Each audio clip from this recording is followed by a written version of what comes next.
물이 코끝까지 차올랐다.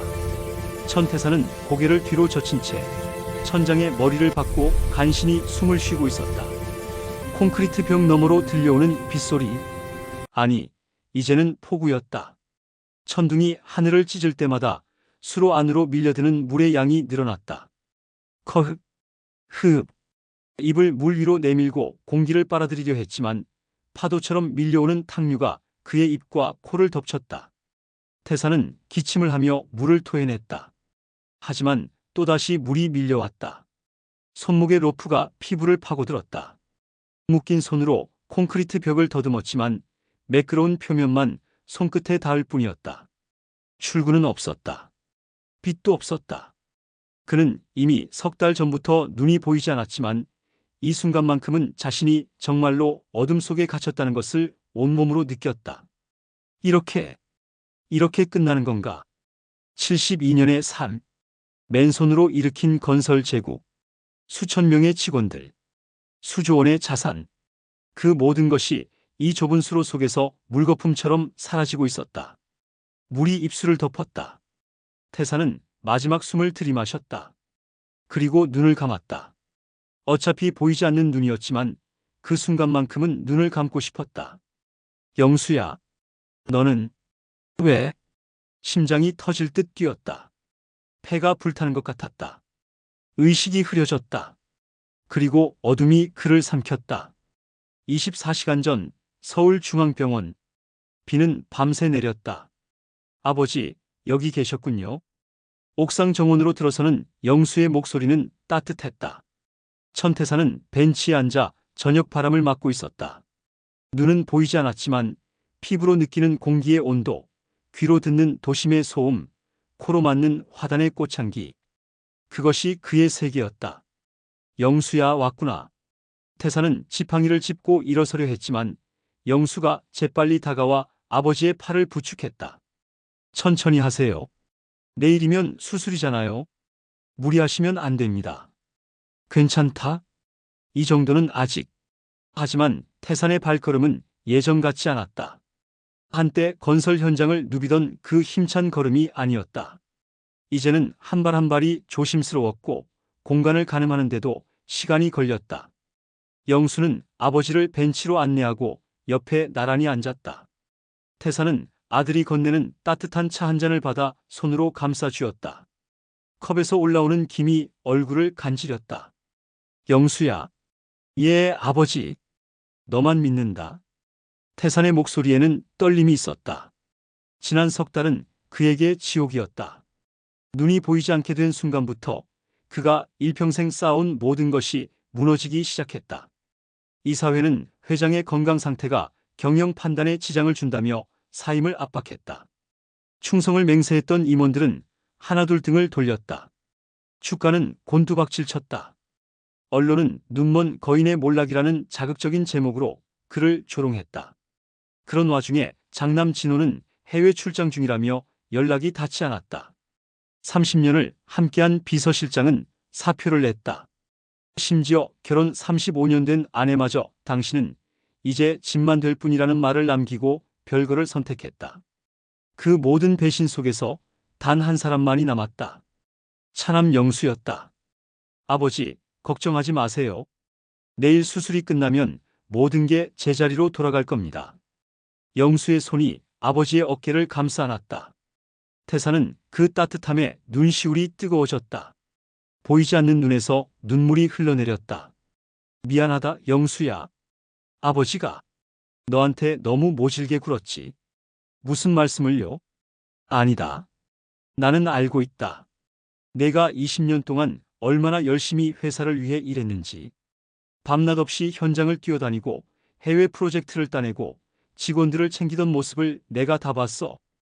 태산의 목소리가 잠겼다. 그런데 나는 내 형한테만 기대를 걸었지.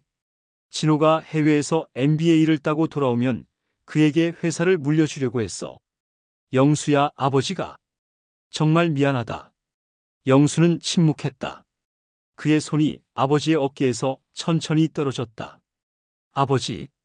응? 형님은 이제 돌아오지 않을 겁니다. 태산의 미간이 찌푸려졌다. 무슨 소리냐? 형님은 해외에서 다른 사업을 구상 중이시래요. 아버지 회사는 더 이상 관심 없으시답니다. 그럴 리가. 직접 들었습니다. 제게 전화하셔서 그러시더군요.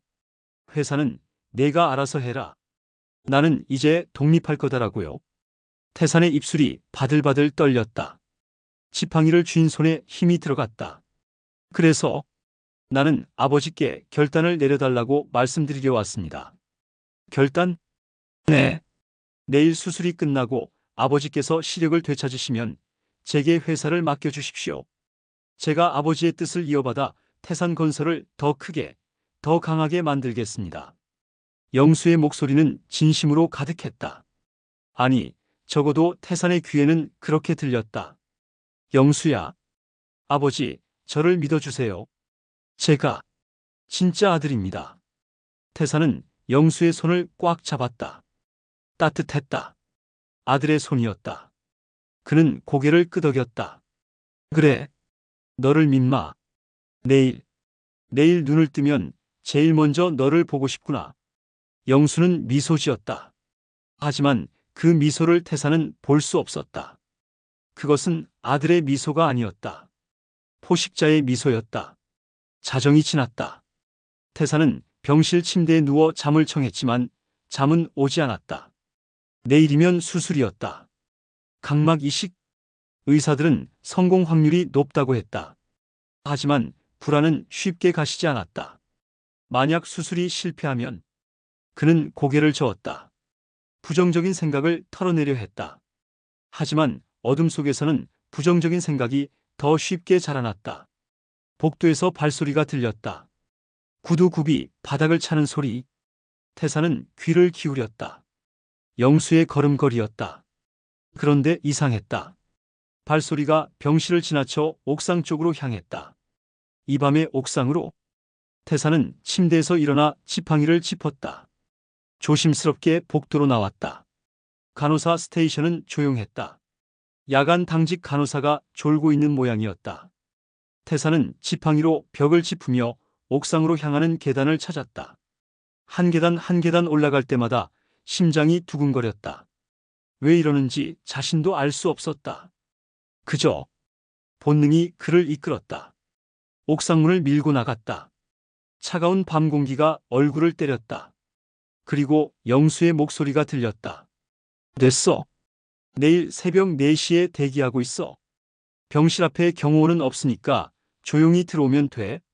누군가와 통화 중이었다. 태산은 숨을 죽였다.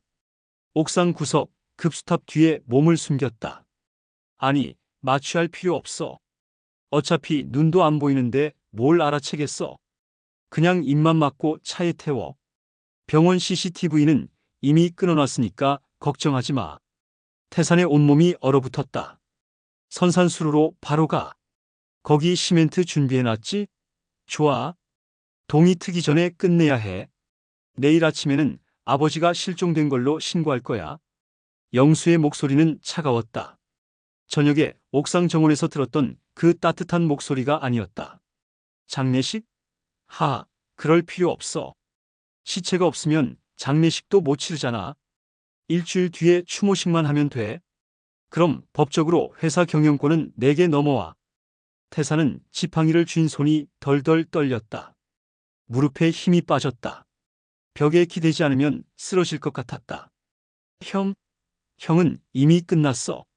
내일 새벽에 인천공항에 도착하는데 공항에서 마약 사범으로 체포될 거야.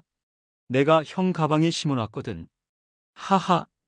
영수의 웃음소리가 밤하늘에 울려 퍼졌다. 그것은 인간의 웃음이 아니었다. 악마의 웃음이었다. 좋아. 그럼 새벽 4시에 보자. 그리고 김 과장. 이 일이 끝나면 너도 처리해야 할 거야. 미안하지만 증인은 남겨둘 수 없어. 통화가 끝났다. 영수가 휴대폰을 주머니에 넣고 난간에 기댔다. 그는 도시의 불빛을 내려다보며 혼잣말을 중얼거렸다. 아버지, 미안하지만 이건 생존의 문제예요. 20년을 개처럼 일했는데 해외에서 놀기만 한 형한테 회사를 넘긴다고요? 그건 안 돼요. 절대로. 태사는 더 이상 듣지 못했다. 그는 조용히 옥상문을 열고 계단으로 내려갔다. 숨을 죽이고 발소리를 최대한 죽이며 병실로 돌아와 침대에 누웠을 때 그의 온몸은 땀으로 젖어 있었다. 심장이 터질 듯 뛰었다. 도망쳐야 해. 지금 당장. 하지만 어떻게? 눈도 보이지 않는 그가 어디로 도망갈 수 있단 말인가? 누구를 믿어야 한단 말인가? 태사는 떨리는 손으로 침대 옆 전화기를 집어들었다. 하지만 누구에게 전화할 것인가? 경찰? 그들이 믿어줄까? 증거도 없이? 그때 병실 문이 열렸다. 아버지, 아직 안 주무세요? 영수였다. 태사는 재빨리 전화기를 내려놓고 침대에 들어 누웠다. 응, 잠이 안 와서. 그러시겠죠? 내일이 큰 날이니까요. 걱정 마세요, 아버지. 모든 게 잘 될 겁니다. 영수는 아버지의 이불을 덮어주고 부드럽게 어깨를 토닥였다. 푹 주무세요. 내일 아침에 뵙겠습니다. 병실 문이 닫혔다. 태사는 눈을 감았다. 아니, 이미 보이지 않는 눈이었지만 그래도 눈을 감았다. 그리고 기도했다. 평생 한 번도 기도해 본 적 없는 그였지만 이 순간만큼은 하늘에 빌었다. 제발 살려주십시오. 새벽 4시. 태사는 잠들지 않고 있었다. 귀를 쫑긋 세우고 복도의 소리를 듣고 있었다. 발소리. 3명. 구두 소리가 아니라 운동화 소리였다. 가볍고 조용한 걸음. 병실 문이 조심스럽게 열렸다. 저기, 천태산 회장님이신가요? 낯선 남자의 목소리였다. 태사는 침대에서 일어나 앉았다. 누구십니까? 영수 도련님이 보내셨습니다. 회장님 수술 전에 특별 검사가 필요하시다고. 거짓말이었다. 태사는 알았다. 하지만 저항할 수 없었다. 남자들이 다가왔다. 그리고 태산의 입에 헝겊을 틀어막았다. 팔을 비틀어 뒤로 묶었다. 태산은 비명을 지르려 했지만 목구멍에서 나온 소리는 헝겊에 막혀 나오지 않았다.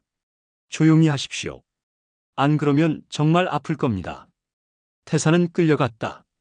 병실에서 복도로, 복도에서 비상계단으로, 비상계단에서 지하 주차장으로. 차 트렁크가 열렸다. 태사는 그 안으로 밀려 들어갔다. 좁고 답답했다. 트렁크가 닫히자 완전한 어둠이 찾아왔다. 엔진이 켜졌다. 차가 움직이기 시작했다. 태사는 트렁크 안에서 몸부림쳤다. 하지만 묶인 손발은 풀리지 않았다. 입에 문 헝겊은 점점 침으로 젖어갔다. 차는 달렸다. 1시간, 2시간. 도심의 소음이 사라지고 산길의 울퉁불퉁함이 느껴졌다. 마침내 차가 멈췄다. 트렁크가 열렸다. 새벽 공기가 얼굴을 때렸다. 태사는 질질 끌려 나왔다. 야, 여기야. 선산수로. 시멘트 준비됐어? 여기. 남자들의 대화가 들렸다. 그리고 영수의 목소리가 들렸다. 아버지, 도착하셨군요. 태사는 영수를 향해 고개를 돌렸다. 보이지는 않았지만 그의 목소리가 들리는 방향으로. 입에 문 헝겊 때문에 말을 할 수 없었다. 하지만 태사는 눈물을 흘렸다. 분노와 배신감과 슬픔이 뒤섞인 눈물이. 영수는 아버지 앞에 쪼그리고 앉았다. 그리고 태산의 입에서 헝겊을 빼냈다. 영수야. 제발. 제발. 죄송합니다, 아버지. 하지만 이건 제가 살기 위한 선택이에요. 내가 뭘 잘못했냐? 너한테 회사를 주겠다고 약속했잖아. 그 약속을 믿을 수 없었어요. 아버지는 평생 형만 사랑하셨잖아요. 저는 그저 들러리였어요. 영수의 목소리에 감정이 섞였다. 태사는 그 감정을 읽을 수 있었다. 오랜 세월 쌓인 열등감과 질투와 분노. 영수야, 미안하다. 아버지가 잘못했다. 제발. 이제 사과는 필요 없어요. 영수는 일어섰다. 그리고 부하들에게 고개를 끄덕였다. 시작해. 태사는 다시 입에 헝겊을 물렸다. 그리고 좁은 수로 속으로 밀려 들어갔다. 오래된 콘크리트 수로. 선산 빗물을 흘려보내던 그곳. 으으, 으으. 태산의 비명이 수로 안에서 메아리 쳤다. 하지만 아무도 듣지 못했다. 시멘트가 섞이는 소리가 들렸다. 물과 시멘트가 섞이고 자갈이 부딪히는 소리. 그리고 삽이 콘크리트를 뜨는 소리. 아버지, 편히 쉬세요. 영수의 마지막 말이 들렸다. 그리고 회색 콘크리트가 수로 입구를 막기 시작했다. 천천히 하지만 확실하게. 빛이 사라졌다. 소리가 사라졌다. 완전한 어둠만이 남았다. 시간이 얼마나 흘렀는지 알 수 없었다. 태산은 물 한 모금 없이 수로 바닥에 쓰러져 있었다. 입술은 갈라졌고 목구멍은 타들어갔다. 그런데 소리가 들렸다. 빗소리. 처음엔 희미했다. 똑똑. 그러다 점점 거세졌다. 싸. 폭우였다. 그리고 태산은 깨달았다. 발밑이 축축해지고 있었다. 물이 차오르고 있었다. 수로는 배수로였다. 빗물이 흘러드는 통로. 이 개자식이 날 익사시키려고. 태산은 일어서려 했지만 다리에 힘이 없었다. 물은 빠르게 차올랐다. 발목, 종아리, 무릎. 태산은 벽을 더듬으며 간신히 몸을 일으켰다. 누구 없느냐? 누구 없어?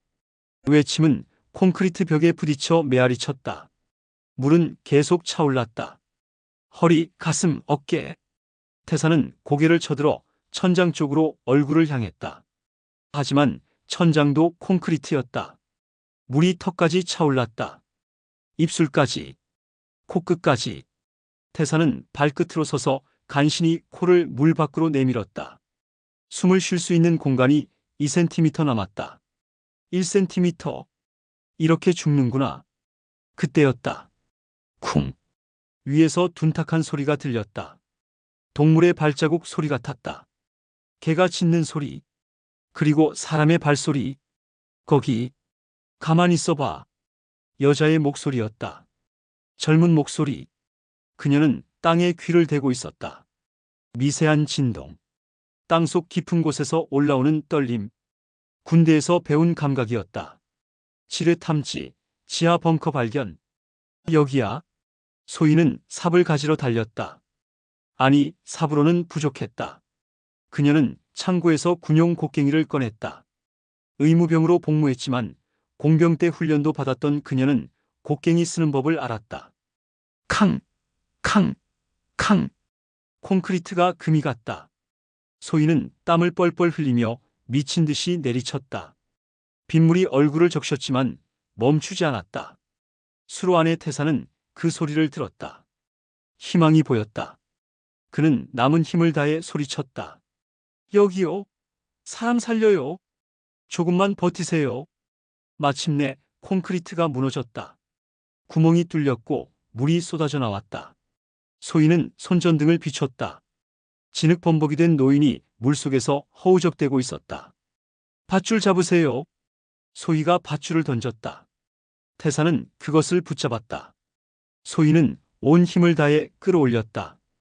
60kg의 노인이 바닥에 뜨자 그녀는 그를 수로 밖으로 끌어냈다. 살았다. 살았어. 태산은 진흙을 뱉으며 헐떡였다. 빗속에 쓰러진 그는 처음으로 차가운 빗물이 이렇게 달콤할 수 있다는 걸 알았다. 정신을 차렸을 때 태산은 따뜻한 곳에 누워 있었다. 담요 냄새, 약초 냄새. 깨어나셨군요. 여자의 목소리. 태산은 반사적으로 경계했다. 당신은 누구요? 여긴 어디고? 제 집입니다. 산속 양봉장이에요. 당신을 수로에서 꺼냈어요. 소희는 따뜻한 차를 내밀었다. 태산은 코를 킁킁거렸다. 약초 냄새가 강했다. 쓴맛이 혀끝에서 느껴졌다. 이게 뭐요? 고삼차입니다. 몸을 따뜻하게 해주는. 그 순간 태산의 손이 번쩍 움직였다. 짝! 소희의 뺨을 때린 것이다. 독약을 먹이려고. 넌 영수가 보낸 자객이지. 소희는 뺨을 감싸며 뒤로 물러났다. 뭐라고요? 전 당신을 구했어요. 구해? 웃기는 소리. 수로에 가둔 것도 너희 일당이고 이제 독약으로 끝내려는 거지. 태사는 소리를 질렀다. 소희는 한숨을 쉬었다. 당신 피해망상 있으세요? 제가 왜 당신을 구해놓고 죽여요? 말로는 다 그렇게 하지. 내가 누군지 알아? 천태산이야. 태산건설 회장. 소희의 눈빛이 변했다. 천태산. 그 이름을 듣는 순간 15년 전 기억이 떠올랐다. 천태산? 그래. 이제 알았으면 당장 날 병원에 데려다 줘. 안 그러면 당신이 천태산이라고요? 소희의 목소리가 낮아졌다. 그녀는 태산에게 다가가 그의 멱살을 잡았다. 당신이 내 아버지를 죽인 그 천태산? 태산은 당황했다. 뭐라고? 15년 전 세명건설 부도 사건. 기억나세요? 소희의 목소리는 떨리고 있었다. 세명건설 대표 이철수. 당신네 하청업체였죠? 당신이 대금을 떼먹어서 우리 아버지 회사가 망했어요. 아버지는 그 충격으로 쓰러지셔서 결국. 태산의 얼굴이 굳었다. 기억났다. 세명건설. 2010년 태산건설이 대형 프로젝트를 따내기 위해 자금을 급하게 회수하던 시절 몇 개 하청업체에 대금 지급을 미뤘고 그중 하나가 부도를 맞았다. 그건 사업이었어. 나도 어쩔 수 없었다고. 어쩔 수 없었다고요? 소희는 태산의 멱살을 더 세게 잡았다.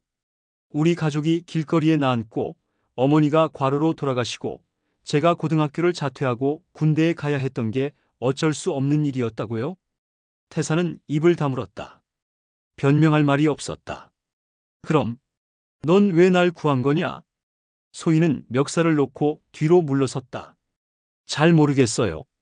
그냥 사람이 죽어가는 걸 보고 그냥 지나칠 순 없었어요. 그녀는 돌아서서 방을 나갔다. 태산은 어둠 속에 홀로 남았다. 다음 날 아침 소희는 다시 돌아왔다. 손에 작은 나무 상자를 들고 있었다. 가만히 있으세요. 뭘 하려고? 치료요? 소희는 상자를 열었다. 안에는 수십 마리의 벌이 들어있었다. 태산은 뒤로 물러났다. 미쳤어? 벌을 왜? 봉침이에요. 벌침에는 멜리틴이라는 성분이 있어요. 신경재생에 도움이 되죠. 내 눈은 포기해. 수술을 해야. 수술? 당신 지금 병원 가면 아들한테 또 잡혀가요. 일단 숨어 있으면서 제 방법을 시도해 보세요. 소희는 태산의 눈 주위 혈자리를 손가락으로 짚었다. 그리고 벌 한 마리를 집게로 집어 태산의 관자놀이에 갖다 댔다. 악! 태산이 비명을 질렀다. 벌침이 피부를 뚫고 들어갔다. 타는 듯한 고통. 하지만 동시에 이상한 감각이 느껴졌다. 눈 주위가 따끔거리며 살아나는 느낌. 소희는 계속해서 여러 혈자리에 봉침을 놓았다.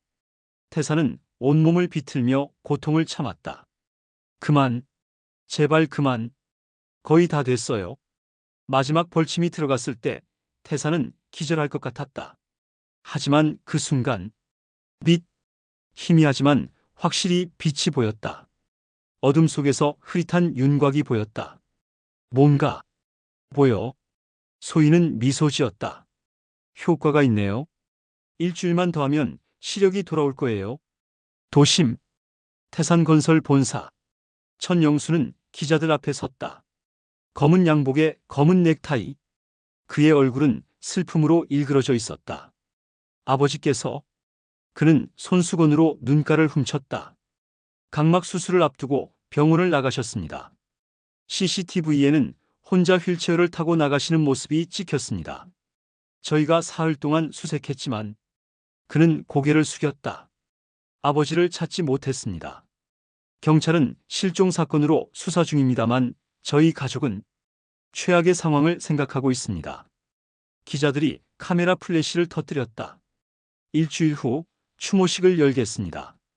아버지께서 생전에 아끼시던 분들을 모두 초대하겠습니다. 영수는 고개를 들었다. 그의 눈에는 눈물이 없었다. 완벽한 연기였다. 기자회견이 끝나고 영수는 비서실로 돌아왔다. 그곳에서 검은 정장을 입은 남자가 기다리고 있었다. 확인했습니까? 네. 수로는 완전히 수몰되었습니다. 최근 폭우로 물이 가득 찼습니다. 시신은 없었습니다. 영수의 얼굴이 굳었다. 뭐라고? 물이 너무 많이 차서 확인이 어렵습니다만 콘크리트가 일부 파손되어 있었습니다. 영수는 책상을 주먹으로 쳤다. 누가 그걸 부쉈어? 모릅니다. 하지만 주변에 발자국이 있었습니다. 여자 발자국으로 추정됩니다. 영수는 창밖을 바라보았다. 찾아내. 그 여자가 누구든 우리 아버지를 구했다면 죽여야 해. 산속, 소희의 양복막, 태산의 시력은 점점 회복되고 있었다. 이제 사물의 윤곽을 구분할 수 있었다. 소희의 얼굴도 희미하게 보였다. 당신 얼굴에 흉터가 있군. 소희는 손으로 왼쪽 관자놀이를 가렸다. 군화 모양의 흉터였다. 군대에서 생긴 거예요. 어떻게? 훈련 사고였어요. 하지만 태사는 그 흉터를 어디선가 본 것 같았다. 기억이 희미하게 떠올랐다. 15년 전 세명건설 사무실. 그는 대금 지급을 거부하며 이철수 대표와 다퉜다. 그때 어린 소녀가 사무실로 뛰어들었다. 이철수의 딸. 그녀는 울며 태산에게 매달렸다. 아저씨, 우리 아빠 살려주세요. 태산은 그녀를 밀쳤고 소녀는 넘어지며 책상 모서리에 머리를 부딪혔다. 피가 흘렀다. 소희. 내가 그때 그 아이였구나. 소희는 대답하지 않았다. 태산은 입술을 깨물었다. 미안하다. 미안하다고 용서되는 게 아니에요. 알아. 하지만 그래도 미안하다. 그날 밤 태산은 잠들지 못했다. 과거의 죄책감이 그를 짓눌렀다. 그는 성공을 위해 얼마나 많은 사람을 짓밟았던가. 얼마나 많은 가정을 파괴했던가. 다음 날 아침 소희가 급하게 들어왔다. 뉴스 봤어요? 무슨? 당신 장남이 공항에서 체포됐어요. 태사는 벌떡 일어났다. 태준이가? 소희는 노트북을 보여줬다. 화면에는 공항에서 수갑을 찬 천태준의 모습이 나왔다. 마약 밀수 혐의로 체포되었습니다. 그는 미국에서 귀국하는 길이었으며. 말도 안 돼. 태준이는 절대 마약 같은 건 하지 않아. 함정이에요. 영수의 짓이죠. 태사는 주먹을 쥐었다. 그 새끼가 형까지 제거하려고. 이러다 전부 다 죽일 거예요. 당신도 장남도. 태사는 소희를 바라봤다. 날 도와줘. 왜 제가요? 넌 이미 날 구했어. 한 번만 더 도와줘. 내 아들을, 내 회사를, 그리고 내 인생을 구해줘. 소희는 망설였다. 하지만 마침내 고개를 끄덕였다. 조건이 있어요. 이 일이 끝나면 당신은 과거에 짓밟았던 모든 사람들에게 사과하고 보상해야 해요. 약속한다. 태산건설 본사. 밤 11시. 소희는 환경미화원 유니폼을 입고 건물에 들어섰다. 가짜 신분증, 가짜 출입카드. 군대에서 배운 위장술이었다. 그녀는 청소 카트를 끌며 복도를 지나갔다. 경비원들이 지나갔지만 아무도 그녀를 의심하지 않았다.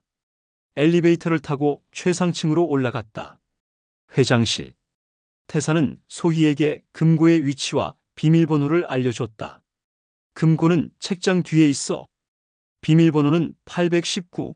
내 생일이야. 소희는 책장을 옆으로 밀었다. 금고가 나타났다. 0-8-1-9. 딸깍. 문이 열렸다. 안에는 돈이 없었다. 대신 두꺼운 파일이 하나 있었다. 2015년 성남 재개발 붕괴 사고 조사 보고서 극비. 소희는 파일을 꺼내 훑어봤다. 그녀의 얼굴이 굳어졌다. 이건.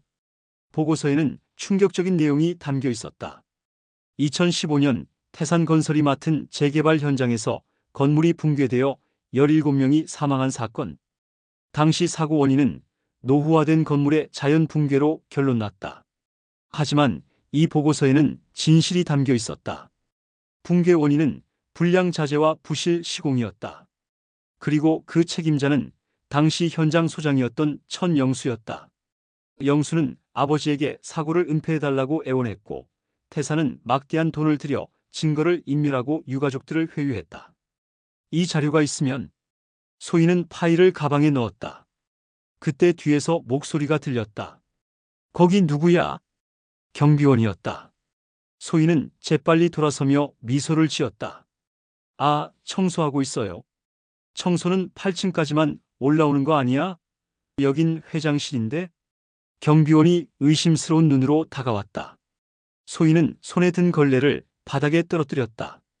죄송해요. 실수로. 그녀가 몸을 숙이는 순간 경비원의 무전기에서 소리가 났다. 3층 화장실에 누수 발생. 미화원 필요? 알았어. 너 빨리 3층 가봐. 소희는 고개를 숙이며 재빨리 나왔다.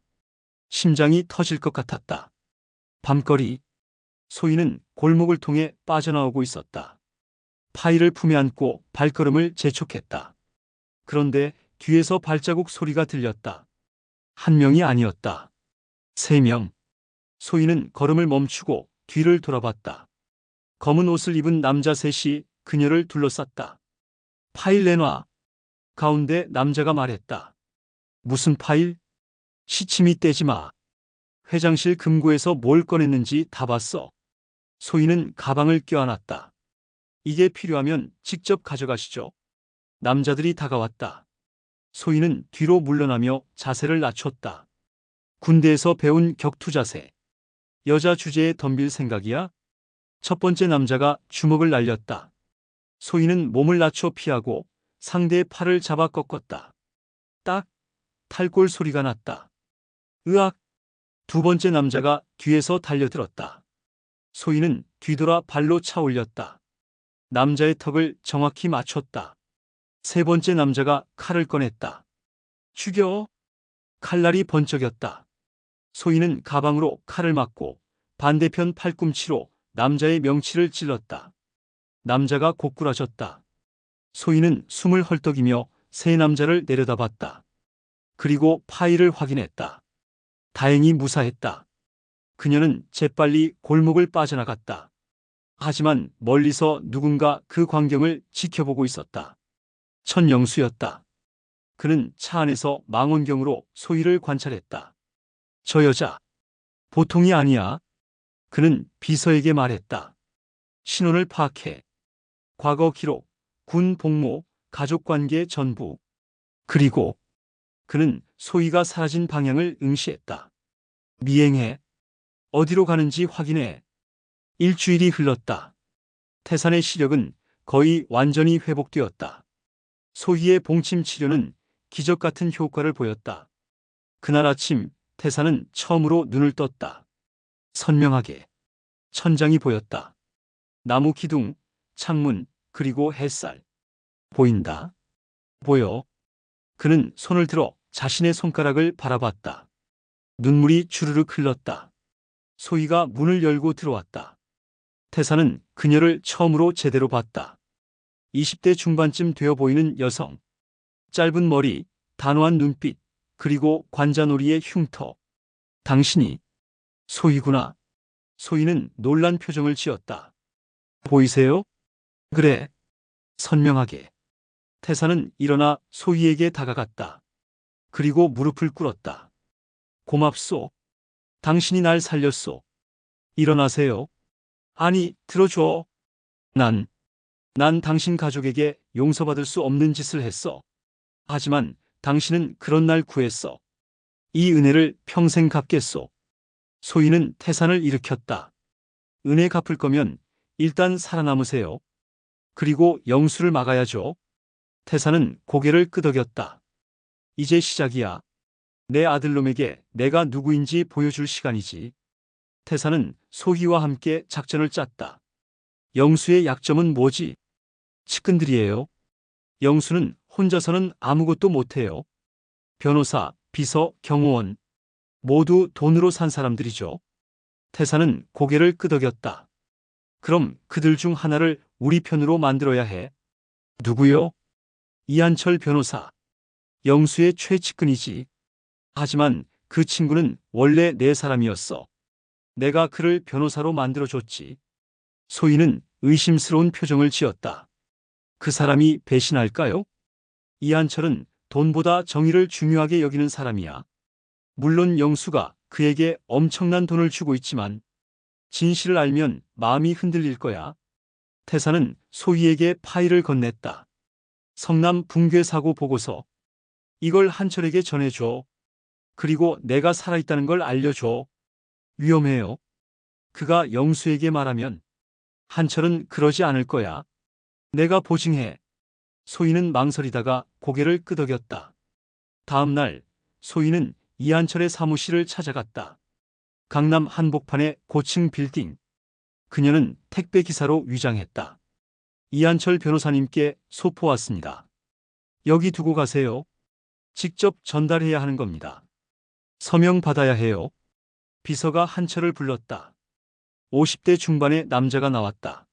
날카로운 눈빛에 회색빛 머리카락. 뭡니까? 소희는 상자를 건넸다.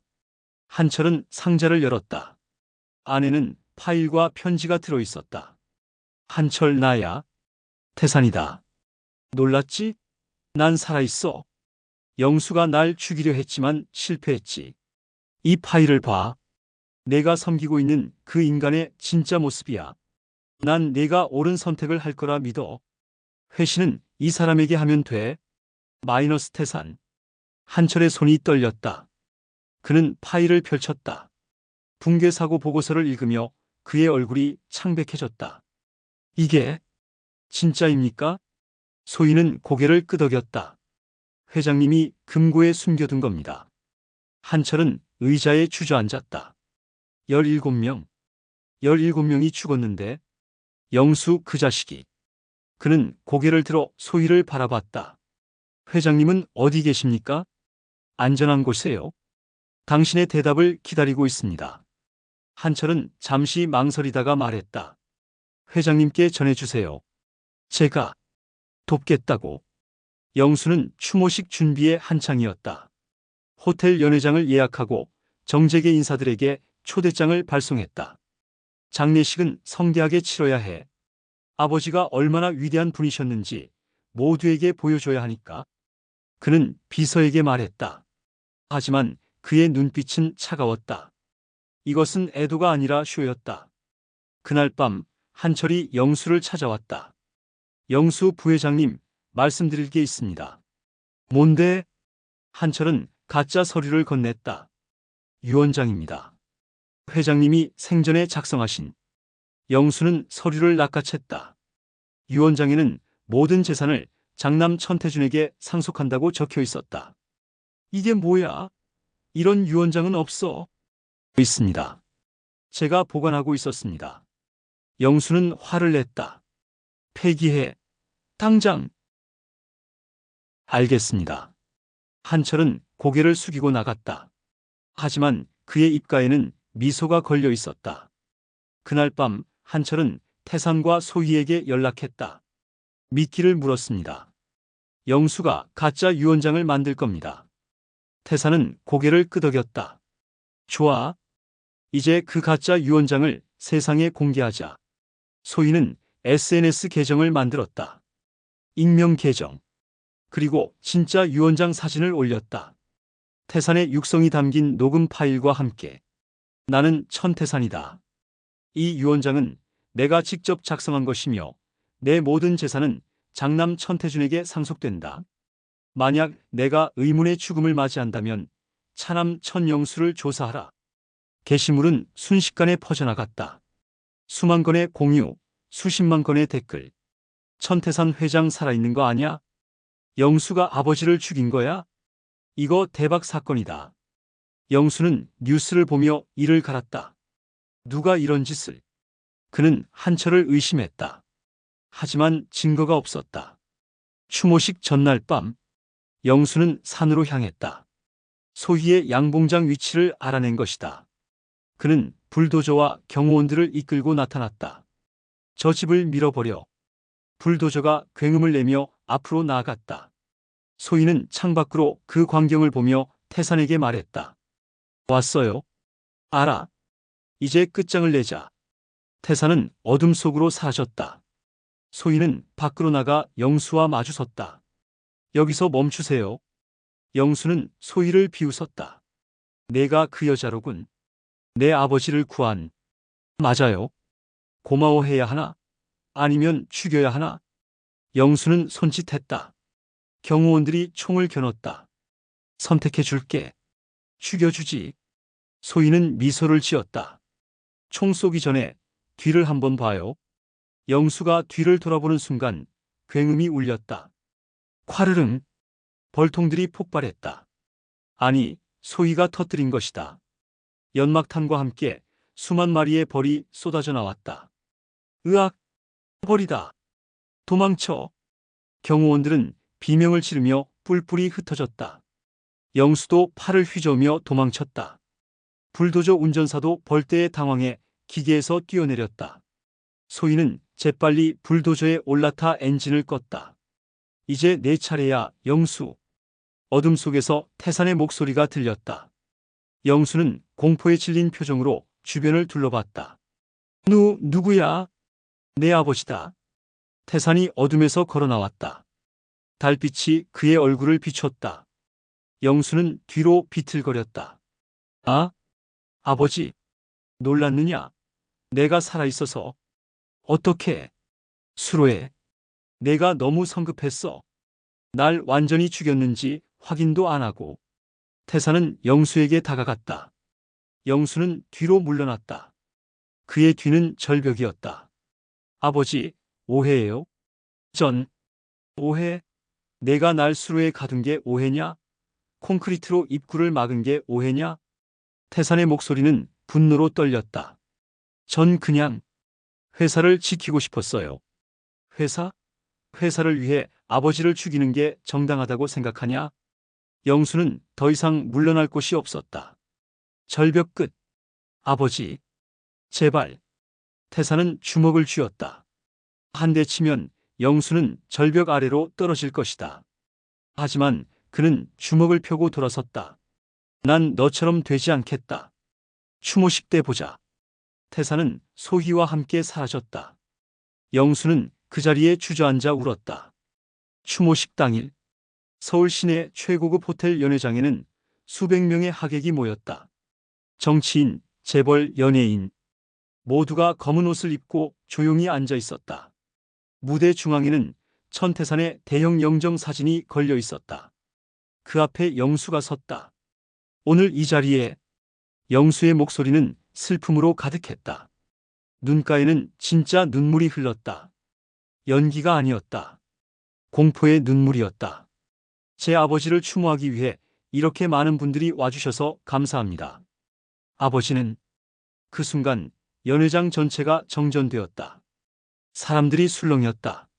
비명소리도 들렸다. 그리고 무대 스크린이 켜졌다. 하지만 추모 영상이 아니었다. CCTV 영상이었다. 수로 안의 태산. 물에 잠겨가는 모습. 비명을 지르는 모습. 이게 뭐야? 영수가 소리쳤다. 하지만 영상은 계속되었다. 그리고 녹음이 재생되었다. 선산입니다, 아버지. 오늘부터 이곳이 아버지의 무덤입니다. 영수의 목소리였다. 하객들이 경악했다. 형한테만 회사를 물려주시려고 했잖아요. 이제 형도 없고 아버지도 없으면 전부 제 겁니다. 연회장이 소란스러워졌다. 사람들이 일어서기 시작했다. 저건 조작이야. 가짜라고. 영수가 소리쳤다. 하지만 그때 연회장 문이 열렸다. 연기가 자욱하게 피어올랐다. 그리고 그 연기 속에서 휠체어 한 대가 나타났다. 흰 수의를 입은 남자. 얼굴에는 마스크를 쓰고 있었다. 휠체어는 천천히 무대 쪽으로 굴러왔다. 사람들은 숨을 죽였다. 영수는 그 광경을 멍하니 바라봤다. 휠체어가 무대 앞에 멈췄다. 그리고 그 남자가 마스크를 벗었다. 천태산이었다. 아? 아버지. 하객들이 일제히 탄성을 질렀다. 카메라 플래시가 터졌다. 태산은 휠체어에서 천천히 일어났다. 수의를 벗어던졌다. 안에는 깔끔한 검은 양복이 있었다. 놀랐느냐, 영수야? 영수는 뒤로 비틀거렸다. 저건 홀로그램이야. 가짜라고. 그는 태산에게 달려들었다. 하지만 태산은 영수의 멱살을 잡아 끌어당겼다. 홀로그램이 이럴 수 있나? 태산의 힘은 여전히 강했다. 영수는 그의 손아귀에서 벗어날 수 없었다. 왜 날 죽이려고 했느냐? 회사가 탐났나? 돈이 탐났나? 아니면 그냥 날 미워했나? 영수는 눈물을 흘렸다. 전 평생 아버지 눈에 보이지 않았어요. 태사는 영수를 놓았다. 그리고 마이크를 집었다. 여러분, 제 아들이 저를 죽이려고 했습니다. 증거는 여러분이 방금 보셨습니다. 하지만 그것만이 아닙니다. 태사는 소희에게 신호를 보냈다. 소희가 무대로 올라와 파일을 건넸다. 2015년 성남 재개발 붕괴 사고. 17명이 목숨을 잃은 그 사건의 진실입니다. 책임자는 바로 내 아들 천영수였습니다. 스크린에 보고서 내용이 떴다. 불량자재, 부실 시공, 그리고 은폐. 사람들의 술렁임이 더욱 커졌다. 영수는 무대에 주저앉았다. 그리고 이 모든 증거는 지금 이 순간 전 세계에 생중계되고 있습니다. 태사는 무대 뒤를 가리켰다. 여러 대의 카메라가 그를 향하고 있었다. 유튜브, 페이스북, 트위터. 수백만 명이 시청하고 있었다. 난 오늘 죽었다가 다시 살아났습니다. 이제 제대로 된 인생을 살겠습니다. 혼란 속에서 영수는 기회를 노렸다. 그의 경호원들이 연회장으로 난입했다. 길을 열어. 총성이 울렸다. 천장을 향해 쏜 경고 사탄이었지만 사람들은 비명을 지르며 엎드렸다. 영수는 경호원들의 보호를 받으며 비상구로 달렸다. 태산이 뒤쫓으려 했지만 소희가 막았다. 위험해요. 저들한테 총이 있어요. 태산은 이를 악물었다. 놓칠 수 없어. 걱정 마세요. 제가 준비해둔 게 있어요. 영수는 호텔 옥상으로 올라갔다. 그곳에는 헬기가 대기하고 있었다. 미리 준비해둔 탈출용 헬기였다. 빨리 출발해. 영수가 헬기에 올라타자 조종사가 엔진을 켰다. 프로펠러가 돌아가기 시작했다. 어디로 가시겠습니까? 조종사가 물었다. 인천공항. 빨리. 헬기가 이륙했다. 영수는 창밖으로 멀어지는 서울을 바라보며 안도의 한숨을 쉬었다. 휴. 살았다. 정말요? 조종사가 돌아봤다. 영수는 그의 얼굴을 보고 놀랐다. 낯선 얼굴이었다. 너 누구야? 내 조종사는 어디 있어? 소희 누나의 군대 후임입니다. 청년은 미소를 지었다. 누나한테 부탁받았어요. 영수 씨를 안전한 곳으로 모셔드리라고요. 뭐? 헬기는 인천공항이 아닌 다른 방향으로 향했다. 서울도심. 그리고 거대한 건물 하나가 보였다. 경찰청이었다. 안 돼. 방향을 돌려. 영수가 조종관을 잡으려 했지만 청년이 그를 밀쳐냈다. 가만히 계세요. 곧 도착합니다. 헬기는 경찰청 옥상에 착륙했다. 수십 명의 경찰이 총을 겨누며 대기하고 있었다. 천영수 체포한다. 영수는 헬기에서 끌려 나왔다. 수갑이 채워졌다. 아니야. 이건 함정이라고. 내가 무슨 짓을 했다고. 살인 미수, 사기, 업무상 과실치사. 죄목이 한두 가지가 아니네요. 경찰이 말했다. 영수는 절규했다. 하지만 아무도 들어주지 않았다. 태산건설 본사. 영수의 아내 박선희가 태산의 사무실로 찾아왔다. 명품 핸드백을 든 그녀는 태산 앞에 서류 뭉치를 내려놓았다. 이게 뭡니까? 영수의 비자금 목록이에요. 해외 계좌, 차명 계좌, 전부요. 태산은 서류를 펼쳐봤다.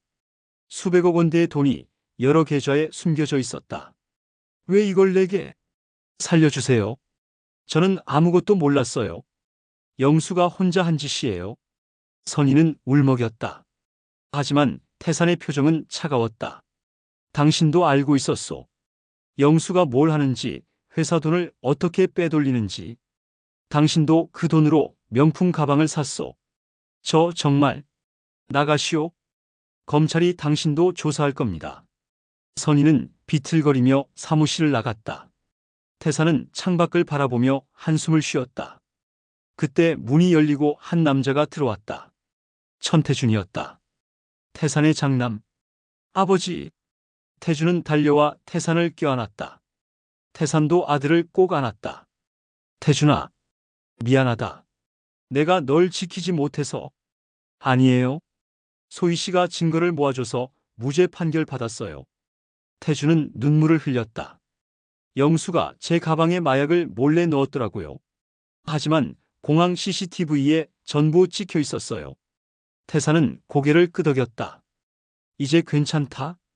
다 끝났어. 영수는요? 감옥에 갔다. 오랫동안 나오지 못할 거야. 태주는 복잡한 표정을 지었다. 동생이지만 그는 아버지를 죽이려 한 범죄자였다. 서울구치소. 영수는 독방에 갇혀 있었다. 좁은 공간, 차가운 벽. 그는 하루 종일 벽을 두드렸다. 똑똑똑. 여기. 나가게 해줘. 제발. 똑똑똑. 그의 손가락에서 피가 났다. 하지만 그는 멈추지 않았다. 수로안의 태산처럼 그도 이제 갇혔다. 하지만 그에게는 구원자가 없었다. 교도관이 문을 열었다. 면회 왔습니다. 누가? 아버지분이요. 영수는 놀라며 일어섰다. 면회실로 가자 유리 너머에 태산이 앉아 있었다. 아버지. 영수는 전화기를 들었다. 태산도 전화기를 들었다. 잘 지내냐? 죄송합니다. 영수는 고개를 숙였다. 이렇게 될 줄 알았으면 그러지 말았어야 했는데 후회하냐? 네. 태사는 한동안 침묵했다. 그리고 말했다. 난 널 용서할 수 없다. 하지만 잊지는 않겠다. 넌 내 아들이니까. 영수는 눈물을 흘렸다. 아버지, 잘 살아라. 감옥에서라도 사람답게 살아라. 태사는 전화기를 내려놓고 일어섰다. 영수는 그를 붙잡으려 손을 뻗었지만 유리가 가로막았다. 아버지, 아버지. 하지만 태사는 돌아보지 않았다.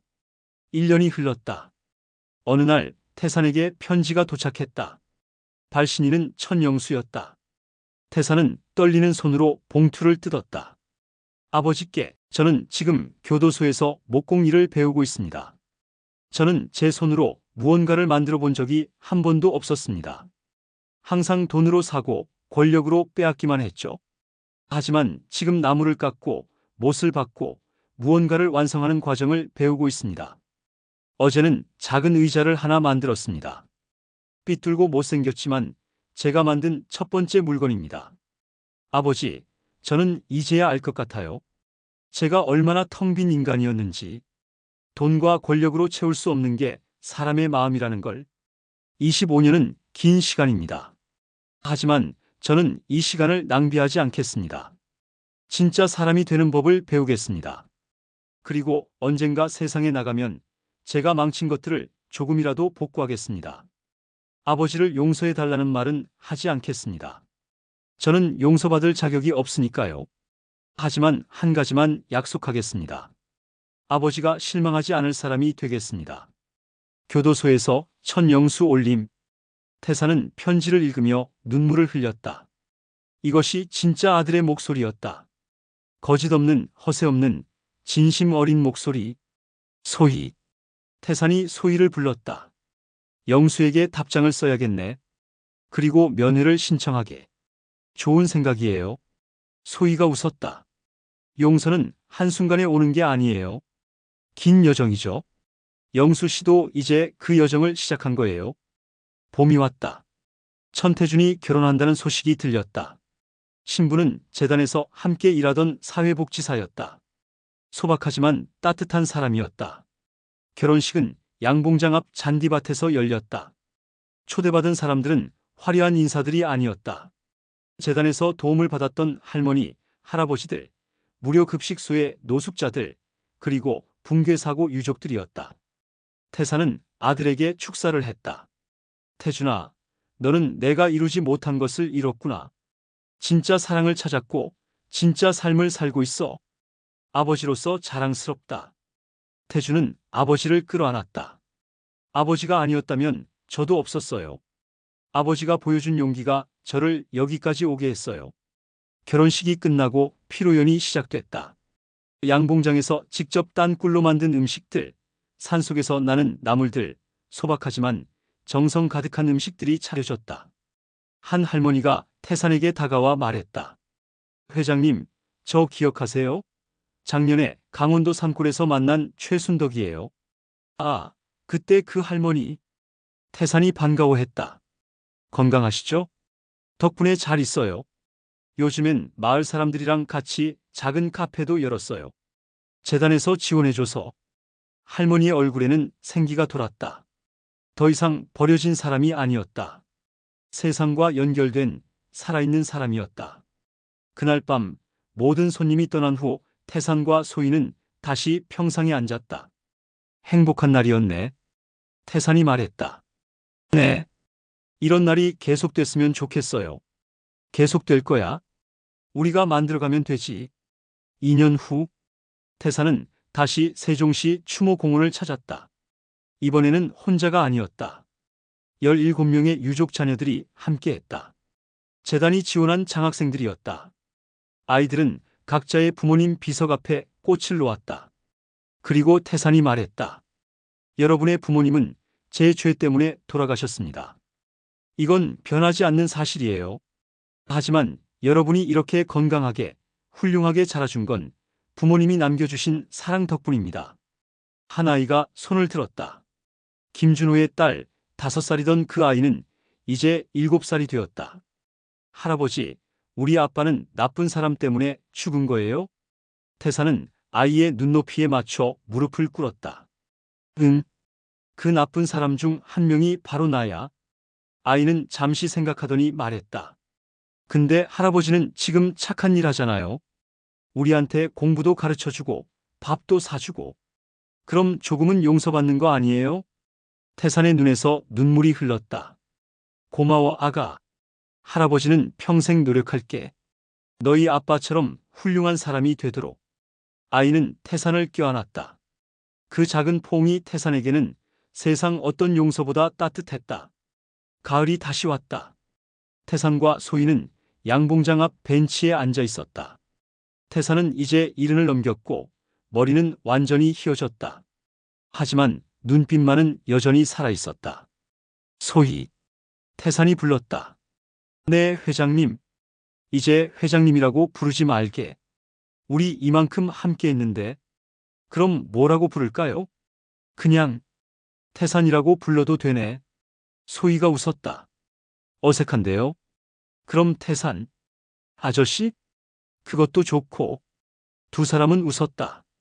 그리고 태산이 진지하게 말했다. 자네에게 물어볼 게 있네. 나는 자네에게 진 빚을 갚았나? 무슨 빚이요? 자네 아버지를 죽게 한 빚. 자네 인생을 망친 빚. 소희는 고개를 저었다. 제 인생은 망하지 않았어요. 오히려 아버지 덕분에 그리고 태산 아저씨 덕분에 더 의미 있는 삶을 살고 있어요. 그래도 빚은 이미 갚아졌어요. 소희가 태산의 손을 잡았다. 아저씨가 제게 준 건 돈이 아니에요. 그건 제게 필요 없었어요. 아저씨가 준 건 용기예요. 죄를 인정하고 다시 일어서는 용기. 그 용기가 저를 더 강하게 만들었어요. 태산은 소희의 손을 꽉 잡았다. 고맙네. 정말로. 저야말로 고마워요. 아버지의 죽음을 의미 있게 만들어줘서. 그 다음 주 사자재단은 전국 산골을 돌며 사자와 꿀벌의 만남이라는 프로그램을 시작했다. 버려진 노인들을 찾아 그들에게 새로운 삶의 희망을 주는 프로그램이었다. 첫 만남은 경북 산골 마을에서 열렸다. 30명의 노인들이 모였다. 모두 자식들에게 버림받았거나 혼자 외롭게 살던 사람들이었다. 태산이 앞에 섰다. 안녕하십니까? 저는 천태산입니다. 저도 한때 죽을 뻔했습니다. 제 아들이 저를 수로에 가뒀었죠. 노인들이 술렁였다. 하지만 한 사람이 저를 구해줬습니다. 그리고 그 사람 덕분에 저는 이렇게 다시 살아 여러분을 만날 수 있었습니다. 소희가 나섰다. 저는 이소희입니다. 저는 양봉을 하며 살고 있죠. 벌들은 혼자서는 살 수 없어요. 모두 함께 일하고 서로 돕고 공동체를 이뤄야 살아남습니다. 사람도 마찬가지예요. 태산과 소희는 노인들에게 손을 내밀었다. 우리와 함께 하시겠습니까? 더 이상 혼자가 아닙니다. 우리가 여러분의 가족입니다. 한 할아버지가 눈물을 흘리며 손을 내밀었다. 나도 낄 수 있소? 물론입니다. 태사는 할아버지의 손을 잡았다. 여기 계신 모든 분이 사자 재단의 가족입니다. 그날 30명의 노인은 모두 재단의 가족이 되었다. 그들은 정기적으로 모임을 갖고 서로를 돕고 함께 살아가기로 약속했다. 3년이 흘렀다. 태사는 이제 완전히 다른 사람이 되어 있었다. 정장 대신 작업복을 입고 회의실 대신 양봉장에 있었다. 그의 얼굴은 햇볕에 그을렸고 손에는 굳은 살이 박였다. 어느 가을 오후 그는 소희와 함께 벌꿀을 수확하고 있었다. 황금빛 꿀이 천천히 통에 떨어졌다. 태양빛에 반짝이는 그 꿀은 마치 액체 황금 같았다. 한번 맛봐요. 소희가 숟가락으로 꿀을 떠서 태산에게 건넸다. 태산은 조심스럽게 맛봤다. 달콤하고 깊고 풍부한 맛. 입안 가득 퍼지는 행복. 이 맛. 태산이 눈을 감았다. 제 인생에서 가장 단맛은 이제야 맛보는군요. 어떤 맛인데요? 자유의 맛이야. 죄책감과 탐욕에서 벗어난 진짜 자유의 맛. 그는 눈을 뜨고 주위를 둘러봤다. 지리산의 단풍이 불타오르고 있었다. 빨강, 주황, 노랑. 세상은 이렇게 아름다웠다. 하지만 예전에 그는 이 아름다움을 볼 여유가 없었다. 돈을 세고 권력을 쌓느라. 소희. 네? 나는 자네 덕분에 2번 태어났네. 한 번은 수로에서, 한 번은 마음속에서. 소희는 아무 말 없이 웃었다. 그녀의 미소가 가을 햇살보다 따뜻했다. 겨울이 오기 직전 태사는 국립묘지를 찾았다. 이병철의 묘소 앞에 섰다. 비석에는 간단히 새겨져 있었다. 이병철 중사 -2007년 순직. 태사는 비석 앞에 무릎을 꿇고 술과 과일을 놓았다. 이병철 씨 나왔네. 늦었지만 바람이 불어왔다. 나뭇잎이 바스락거렸다. 자네 딸 덕분에 나는 새 인생을 살고 있네. 소희는 자네보다 더 강하고 더 따뜻한 사람이 됐어. 자네가 목숨 걸고 지켰던 내가 이제는 자네 딸의 뜻을 지키려 노력하고 있지. 태사는 술잔에 술을 따라 비석 앞에 부었다. 미안하네. 자네를 죽게 만들어서. 그리고 고맙네. 자네 덕분에 내가 여기까지 왔어. 이제 나는 자네처럼 살려고 노력하겠네. 남을 위해 내 것을 내어주는 삶을. 그는 깊이 절을 올렸다. 1번, 2번, 3번. 그리고 일어서서 하늘을 올려다봤다. 편히 쉬게.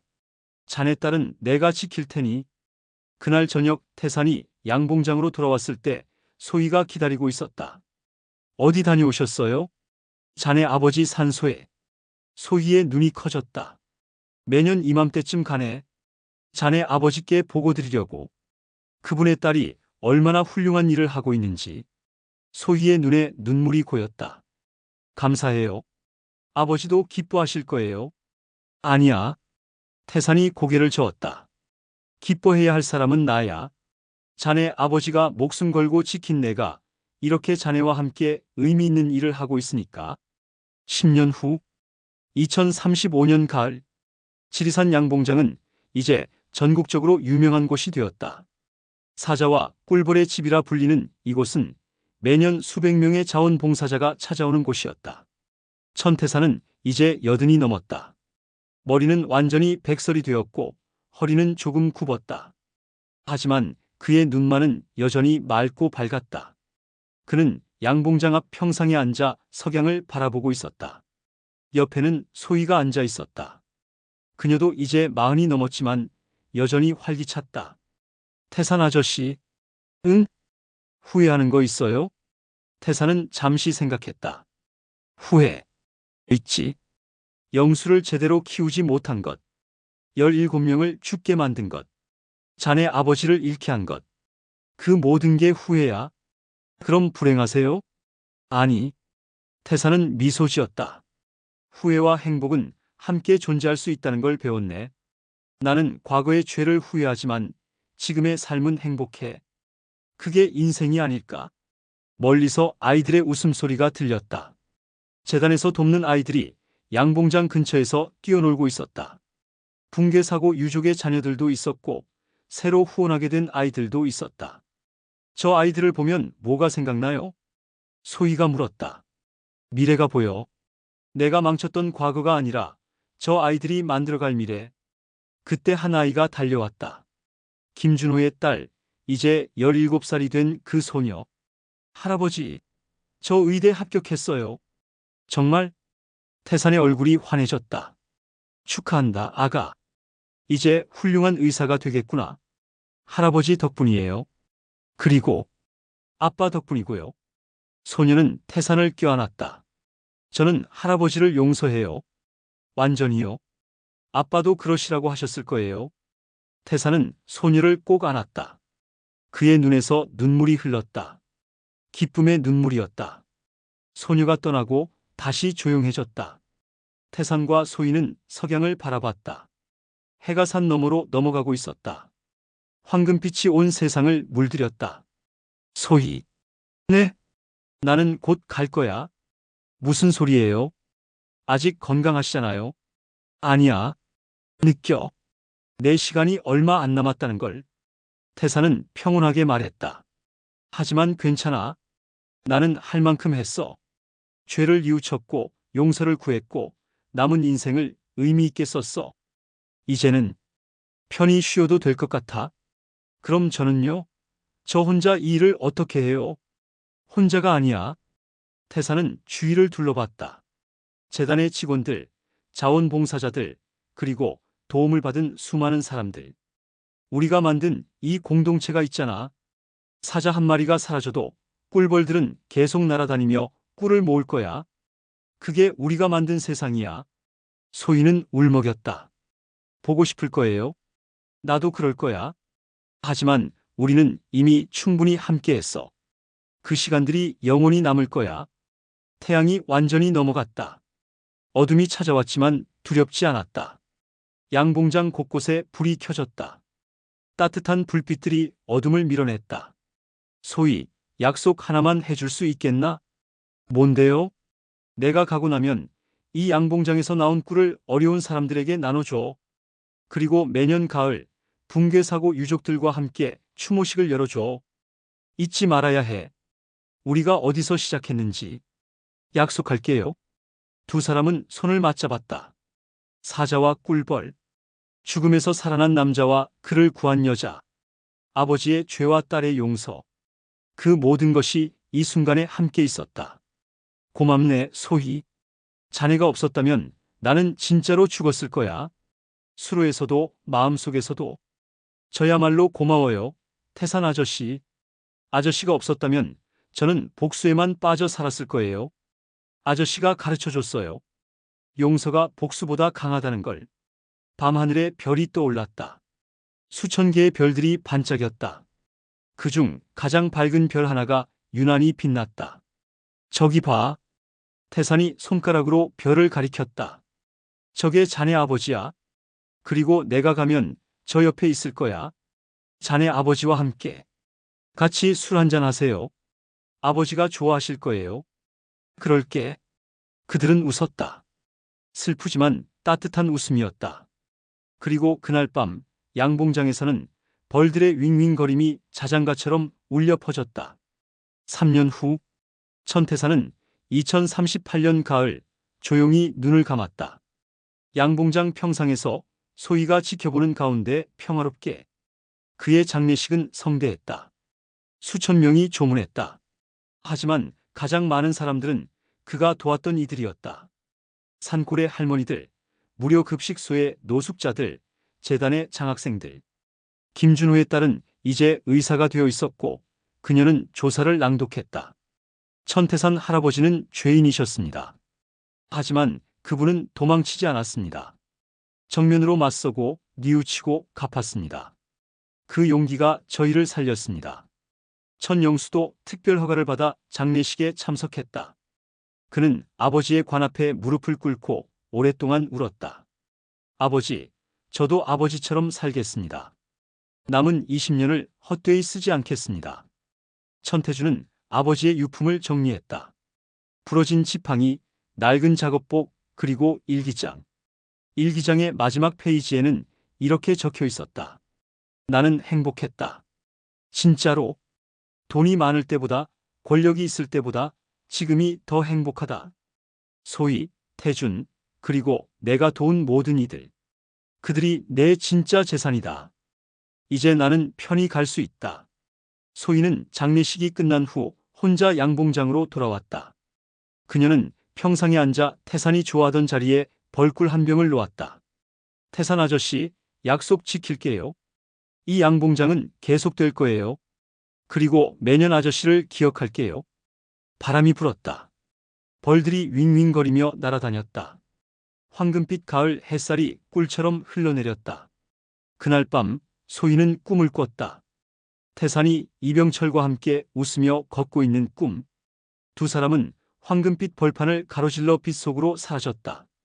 소희는 눈물을 흘리며 웃었다. 슬프지만 아름다운 눈물이었다. 사자는 갔지만 사자의 유산은 남았다. 그리고 꿀벌은 계속 날아다니며 세상의 단맛을 전했다.